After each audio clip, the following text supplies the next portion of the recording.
Kejaksaan Agung menetapkan pejabat aktif Otoritas Jasa Keuangan atau OJK dan 13 perusahaan manajer investasi sebagai tersangka dalam kasus dugaan korupsi asuransi Jiwasraya. Kerugian yang ditimbulkan mencapai 12,1 triliun dari total kerugian 16,8 pada kasus Jiwasraya. Bagaimana kemudian modus dan apa peran pejabat OJK dan 13 perusahaan tersebut? Untuk membahasnya sudah bersama kami ada Kapus Penkum Kejaksaan Agung Hari Setiono. Pak Hari, selamat pagi. Ya, selamat pagi. Salam sehat untuk semuanya. Salam sehat, Pak Hari. Pak Hari, mungkin bisa dijelaskan, Pak, ini dasar penetapan tersangka terhadap 13 perusahaan manajer investasi itu apa, Pak?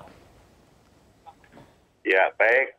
Kemarin sudah kami sampaikan bahwa tim jaksa penyidik pada Direktorat Penyidikan Jampitsus Kejaksaan Agung telah menetapkan 13 korporasi sebagai tersangka. Ditambah satu orang lagi pejabat OJK yang ditetapkan sebagai tersangka. Dalam kaitannya dugaan tindak pidana korupsi tentang pengelolaan dan dana investasi pada PT Asuransi Jiwasraya. Saya kira demikian, Mas. Ya, baik. Pak Hari, peran dari 13 korporasi manajer investasi ini seperti apa, Pak, dalam kasus korupsi asuransi Jiwasraya? Ya, tentu penyidik telah melakukan penyidikan dikaitkan dengan alat bukti yang kami peroleh bahwa diduga para terdakwa yang sudah disidangkan kemarin itu adanya dugaan kerjasama dalam pengelolaan keuangan dan dana investasi di PT Jiwasraya itu ditempatkan atau dibelikan saham di 13 korporasi itu. Nah, tentu penyidik akan mendalami mengapa dana yang ada di Jiwasraya itu ditempatkan di 13 korporasi itu. Dan bagaimana kondisi 13 korporasi itu. Kemudian apakah ada kaitannya adanya kerjasama dengan para terdakwa yang sudah disidangkan itu untuk bekerja sama menempatkan dana itu di 13 korporasi itu. Bagaimana mengelola keuangan itu yang diharapkan PT Asuransi Jiwasraya itu mendapatkan keuntungan. Tetapi diduga yang terjadi adanya persekongkolan ketika saham-saham itu nilainya tinggi, ini justru diduga kerjasama mereka untuk membeli itu. Nah, ini kan diduga kebalikan lah, ketika saham turun kan beli. Nah, ini sebaliknya, ketika saham naik dibeli, kemudian oleh para terdakwa yang sudah disidangkan itu mengelola sedemikian rupa, kemudian hal-hal seperti apa yang nantinya itu sudah masuk di dalam materi penyidikan. Nah, tentu dalam kaitan ini ada fungsi dari pengawasan Otoritas Jasa Keuangan. Tersangka yang sudah ditetapkan oleh jaksa penyidik kemarin itu ada peran yang menjadi tanggung jawabnya.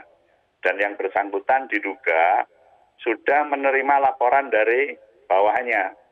Namun demikian, sementara ini alat bukti yang diperoleh oleh penyidik yang bersangkutan tidak melaksanakan kewajibannya, bahkan diduga ada peran yang bersangkutan bersekongkol dengan yang lain. Kira-kira demikian, Mas. Baik, Pak Hari, berarti memang ada unsur kesengajaan dan juga ada persengkongkolan di sana. Ini persengkongkolan yang terjadi antara manajer investasi, kemudian dengan pihak asuransi Jiwasraya, dan juga kemudian dengan pihak OJK itu bentuknya seperti apa, Pak? Ya, tentu itu sudah masuk di dalam materi penyidikan, tetapi bisa kami gambarkan, dugaan tindak pidana korupsi ini kan tidak bisa dilakukan sendiri. tentu adanya diduga kerjasama pihak Jiwasraya, kemudian pelaku-pelaku lain yang tadi sudah saya sampaikan, sebagian sudah disidangkan di pengadilan. Kemudian juga ada fungsi otoritas jasa keuangan yang mengawasi terhadap kegiatan jual beli saham ini. Itulah kira-kira gambaran bahwa adanya kerjasama yang erat antara Jiwasraya, katakanlah para pelaku itu, kemudian pihak lain yang tadi sudah saya sampaikan, yang sudah disidangkan, dan tentu di mana ditempatkan uang itu. Sementara ini diduga di 13 korporasi itu, dan tentu ada fungsi pengawasan siapa yang dalam hal ini adalah pihak otoritas jasa keuangan yang sementara ini sudah satu yang ditetapkan sebagai tersangka. Baik, Pak Ari, masih ada kemungkinan tidak bahwa ada perusahaan-perusahaan lain yang juga bergerak di investasi reksadana yang mungkin saja bisa ditetapkan sebagai tersangka terkait dengan kasus korupsi asuransi Jiwasraya ini? Ya, untuk menetapkan seseorang atau korporasi ditetapkan sebagai tersangka tentu nanti didasarkan pada alat bukti yang diperoleh oleh penyidik. Oleh karena itu, mari kita ikuti perkembangannya. Jika memang nanti dalam perkembangan penyidikan ini ada alat bukti yang mendukung, kami kira semua yang terlibat atau yang diduga pertanggungjawabannya dalam dugaan tindak pidana korupsi ini tentu akan dimintai pertanggungjawabannya. Baik. Pak Ari, bentuk-bentuk dari penyalahgunaan yang kemudian dilakukan oleh sejumlah perusahaan asuransi ini bentuknya apakah overpricing atau seperti apa, Pak? Ya, saya kira antara lain seperti itu. Saya pikir masyarakat mengetahui lah kalau kita atau masyarakat pengen menginvestasikan uangnya di reksadana katakanlah, tentu melihat prospektus dari perusahaan itu seperti apa. Nah, itulah yang sekarang sedang didalami oleh penyidik. Mengapa kok ditempatkan di 13 korporasi itu? Kenapa kok tidak ditempatkan di perusahaan lain yang lebih menguntungkan? Kira-kira demikian. Baik.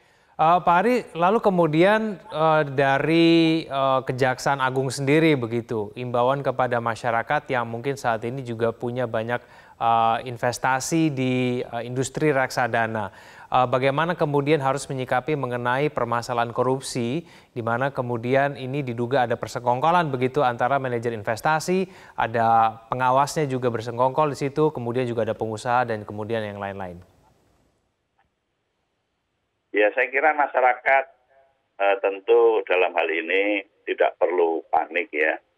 Kemarin Pak Jaksa Agung juga sudah menyampaikan bahwa dengan adanya penetapan 13 korporasi ini, masyarakat yang memiliki dana yang diinvestasikan di reksadana tidak perlu panik. Sebagaimana kita ketahui bahwa produk reksadana itu kan tidak hanya satu. Dalam sebuah manajer investasi itu kan ada beberapa produk.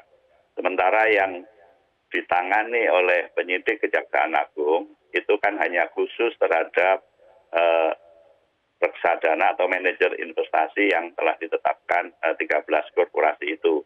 Dan perlu diketahui juga bahwa penyitaan aset yang dilakukan oleh penyidik mudah-mudahan sudah melebihi ataupun setidak-tidaknya dapat mengembalikan dugaan kerugian keuangan negara yang telah dihitung oleh BPK seluruhnya senilai 16,81 T kira-kira, dan untuk yang 13 korporasi ini diduga 12,1 kira-kira demikian. Kemudian juga bagaimana masyarakat menyikapi ini, tentu kita akan melihat atau masyarakat harus melihat kira-kira perusahaan apa yang secara umum itu produk-produknya dapat dilihat baik. Dan saya yakin perkembangan terhadap setiap perusahaan itu tentu kita bisa lihat di bursa efek.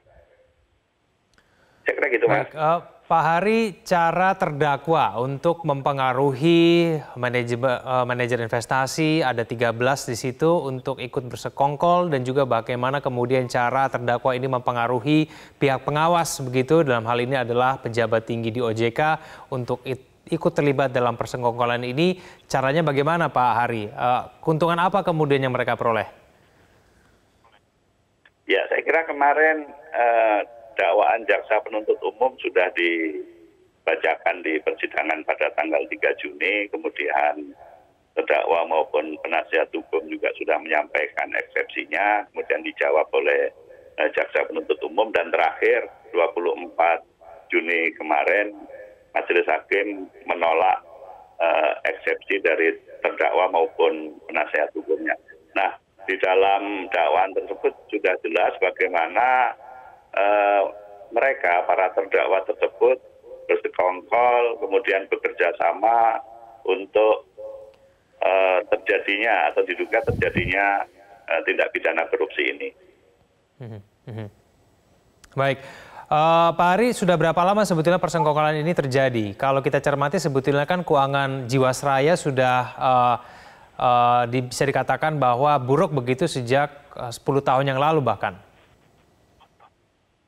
Ya, sesuai dengan tempus delicti atau waktu terjadinya tindak pidana sebagaimana sudah didakwakan, dan kemudian juga perhitungan kerugian keuangan negara telah dihitung oleh BPK, itu waktunya adalah 2008 sampai dengan 2018.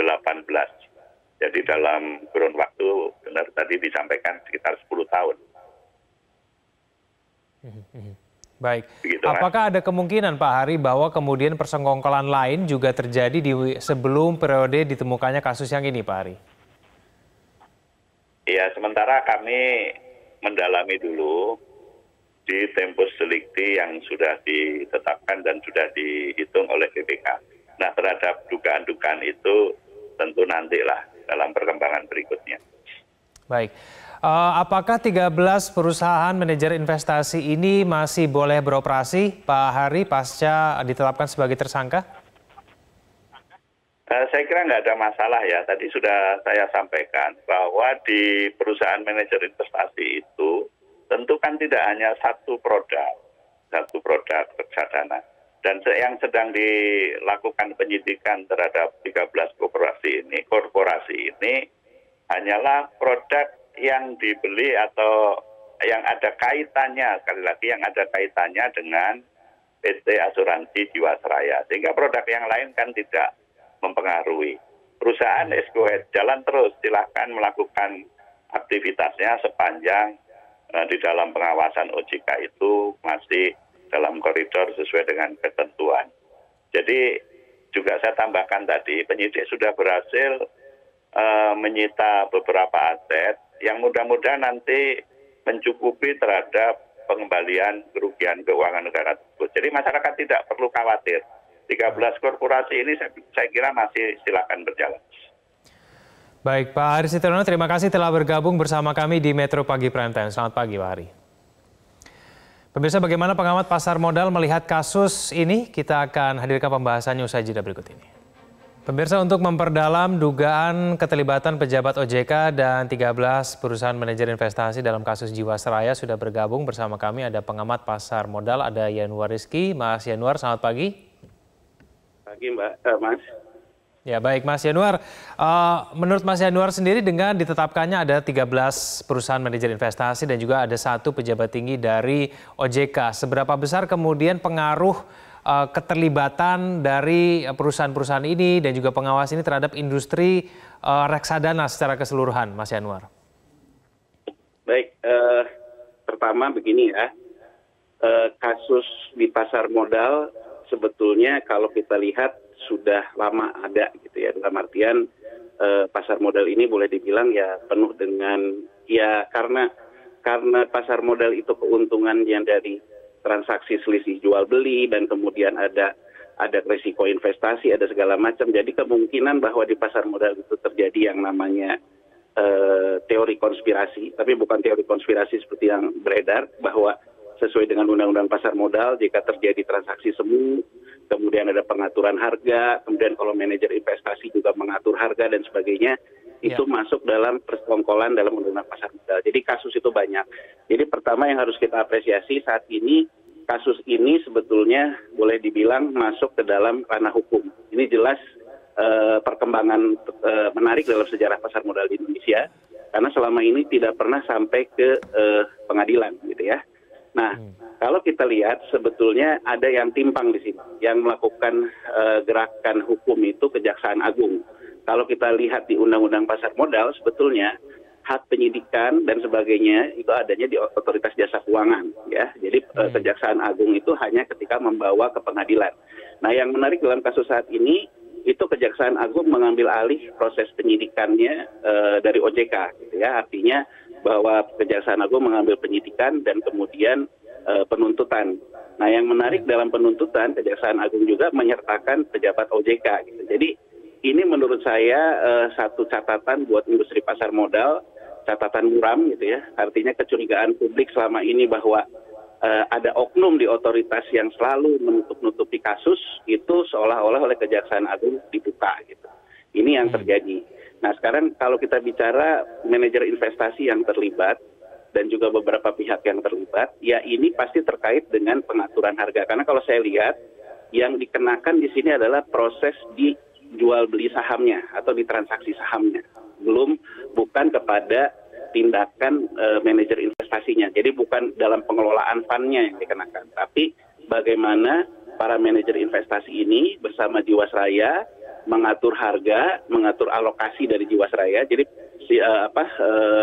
modelnya adalah berarti manajer investasi ini merayu pihak Jiwasraya untuk mengalokasikan investasi ke tempat mereka, kemudian mereka mengatur harga saham-saham yang dijadikan portofolionya, dan kemudian ketika terjadi kegagalan pasar, Jiwasraya semua yang menyerap kerugian. Berarti kan ada selama ini yang menerima keuntungan, gitu ya. Jadi kalau kita dalam konstruksi pidana di Undang-Undang Pasar Modal di pasal 91, berarti ini ada yang selama ini mengatur harga saham-saham yang dalam portofolionya Jiwasraya. Itu kalau kita baca yang menurut Kejaksaan Agung melibatkan 13 manajer investasi. Nah, 13 manajer investasi itu mungkin dia sebagai investornya, berarti investor and investor di belakangnya yang mengatur harga, ini para manajer investasi yang terdiri 13 itu. Nah, dan kemudian kalau saya baca bahwa sebetulnya terkait dengan sahamnya ini pernah masuk dalam. Jadi begini, kalau dari sisi pengawasannya kan ada dua nih, satu pengawasan transaksi bursanya, kedua adalah pengawasan manajer investasinya. Nah, kalau dari saya baca-baca ya, karena saya baca-baca keterangan dari Kejaksaan Agung dan sebagainya, berarti yang dikenakan ini ketika melakukan proses MONEF atau monitoring evaluasi terhadap alokasi portofolio dari reksadana, itu sudah ditemukan adanya kejanggalan dalam pengelolaan portofolio, gitu ya. Baik. Kemudian dia juga melihat bahwa ada masalah di dalam pengaturan harganya, gitu ya. Jadi dua ya, pengaturan harga saham-saham. Tapi untuk memperbaiki Mas Yanuar, apakah kemudian masyarakat masih bisa percaya begitu terhadap industri pasar modal ataupun industri keuangan begitu ya? Kalau misalnya tadi Mas Yanuar bilang sebetulnya ada kemungkinan ada banyak begitu persekongkolan maupun pelanggaran-pelanggaran yang terjadi di dalamnya. Ya, kalau merindukan pasar modal yang total bersih, enggak Mas, dimanapun juga seperti itu ya. Jadi kita lihat aja ya, sekarang yang dikatakan pasar modal yang paling efisien itu adalah New York Stock Exchange. Tapi New York Stock Exchange sendiri tidak pernah mengklaim pasar dia sempurna, bahwa pasar itu pasti terlalu terjadi distorsi.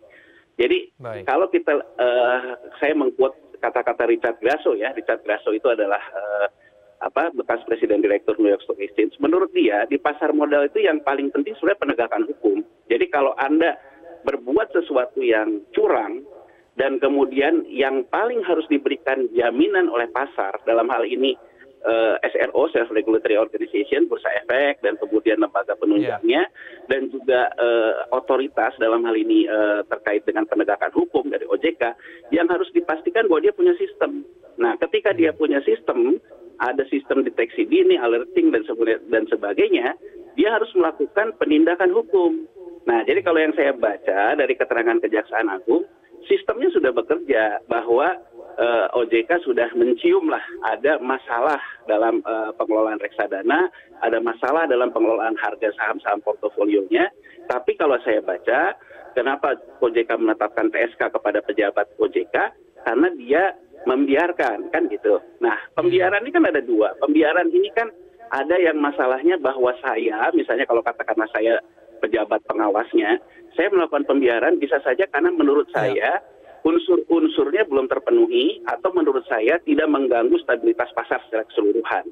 Nah, kalau itu kan berarti keyakinan saya sebagai professional judgment, business judgment rule.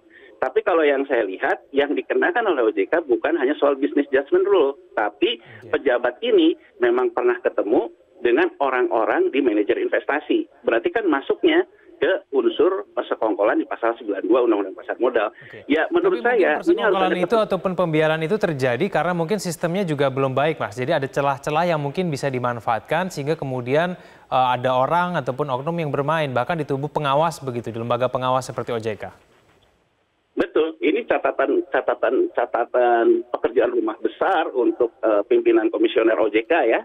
Karena OJK ini sebetulnya sekarang sudah super body ya, jadi artinya sebuah lembaga yang punya kekuatan super, bahkan salah satu komisionernya tugasnya adalah menjalankan etik ataupun komisioner yang terkait dengan komite audit. Berarti kan ya kalau di Departemen Inspektorat Jenderal dan sebagainya lah. Ini kan menunjukkan bahwa tata kelola aparatur di OJK menjadi catatan bahwa bagaimana pimpinan OJK membangun yang namanya brand dari institusi otoritas. Karena branding institusi otoritas itu terletak dari dua hal. Satu, kalau ada kasus dia terbuka, ya, kemudian kalau kasus itu terbuka, dia lakukan penegakan hukum. Yang ketiga, dia umumkan secara terbuka. Nah, kalau tiga hal ini tidak pernah dilakukan, ya publik akan bertanya-tanya, ini sebetulnya otoritas atau kantor kelurahan, kan begitu. Jadi artinya, menurut saya, dengan sekarang Kejaksaan Agung membuka ini kita harus melihat gini loh. Jangan sampai begini ya, Mas. Jangan sampai kita merasa, oh ini ada lumbung padi nih, ada tikusnya. Karena ada tikusnya, lumbung padinya kita bakar. Jadi jangan sampai juga kita ibaratnya membakar OJK nggak perlu aja. Menurut saya nggak begitu. Tapi menurut saya, ini untuk Pak Wimbo dan para komisioner yang lainnya, ini mereka harus segera mengirimkan sinyal kuat kepada publik dan juga kepada pasar bahwa otoritas ini bekerja. Artinya apa? Bukan menunggu Kejaksaan Agung memberikan penegakan hukum, harusnya Pak Wimbo sekarang melakukan audit menyeluruh terhadap aparatur dalam OJK, terhadap kasus-kasus yang ada, dan mengumumkan kepada publik. Gitu. Itu yang menyelamatkan institusi OJK menurut saya. Baik, Mas Yanuar Rizky, kita akan ikuti terus bagaimana perkembangan kasus ini. Semoga ada perkembangan yang lebih baik di tubuh OJK sendiri. Terima kasih Mas Yanuar Rizky telah bergabung bersama kami di Metro Pagi Prime Time.